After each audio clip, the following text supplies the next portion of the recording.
नमस्कार, बहुत बहुत स्वागत आपका। मैं हूं आपके साथ मनुराज सक्सेना। डोनाल्ड ट्रंप ने व्लादिमीर जेलेंस्की को क्यों कहा तानाशाह, यहां तक कि क्यों बताया सफल कॉमेडियन, बताएंगे आपको। इस पूरे वीडियो में रहिए हमारे साथ। तो अमेरिका के राष्ट्रपति डोनाल्ड ट्रंप ने यूक्रेन के राष्ट्रपति व्लादिमीर जेलेंस्की को तानाशाह बताते हुए कहा कि एक कॉमेडियन ने अमेरिका को 3 लाख करोड़ रुपए खर्च करने के लिए उकसाया। उन्होंने कहा कि जेलेंस्की ऐसे युद्ध में गए जिससे जीता नहीं जा सकता और इसे शुरू नहीं करना था।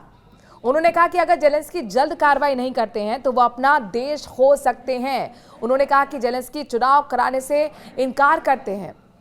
क्या बोले हैं ट्रंप, आपको विस्तार से चलिए बताते हैं। दरअसल ये जुबानी जंग बहुत ही दिलचस्प हो चुकी है। एक तरफ ट्रंप है, एक तरफ जेलेंस्की हैं और एक दूसरे पर अब बयान कर रहे हैं, टिप्पणी कर रहे हैं। लेकिन इसके आगे अब आखिरकार सवाल यह है कि क्या नेटो भी अब जेलेंस्की का साथ छोड़ देगा, क्या अलग थलग जेलेंस्की पर जाएंगे? इस बयानों के क्या मतलब हैं ये भी आपको बताएंगे। लेकिन उससे पहले ट्रंप ने क्या कुछ कहा है ट्वीट के जरिए, ये आपको हम बताते हैं। दरअसल ट्रंप ने सोशल मीडिया पर अपना बयान लिखा और लिखा कि जरा सोचिए, एक मामूली सफल कॉमेडियन जेलेंस्की ने अमेरिका को $350 बिलियन खर्च करने के लिए राजी करता है, एक ऐसे युद्ध के लिए जिसे जीता नहीं जा सकता और जिसे शुरू नहीं करना था। एक युद्ध जिसे वो अमेरिका और ट्रंप के बिना कभी नहीं सुलझा पाएंगे। अमेरिका ने यूरोप से $200 बिलियन ज्यादा खर्च किए हैं, लेकिन यूरोप के पैसे की गारंटी है, जबकि अमेरिका को कुछ वापस नहीं मिलेगा। बाइडेन को बाजे की तरह बजाना जानते हैं जेलेंस्की, ये भी ट्रंप ने अपनी टिप्पणी में कहा है। दरअसल ट्रंप ने लिखा कि जो बाइडेन ने बराबरी की मांग क्यों नहीं की, जबकि ये युद्ध यूरोप के लिए हमारे मुकाबले कहीं ज्यादा महत्वपूर्ण है। हमारे पास एक बड़ा समुद्र महासागर है जो अलग हो सकता है। जेलेंस्की ने स्वीकार किया है कि हमने जो पैसे उन्हें भेजे थे उसका आधा हिस्सा गायब है। वो चुनाव कराने से इनकार करते हैं। यूक्रेनी पोल में बहुत कम है। एकमात्र चीज जिसमें वो अच्छे थे वो बाइडेन को बाजे की तरह बजाना था। इसके साथ साथ ट्रंप ने चुनावों के बिना तानाशाह जेलेंस्की को बताया है। ट्रंप ने लिखा, चुनावों के बिना एक तानाशाह जेलेंस्की को बेहतर होगा कि वो जल्द से आगे बढ़े या उनके पास कोई देश नहीं बचेगा।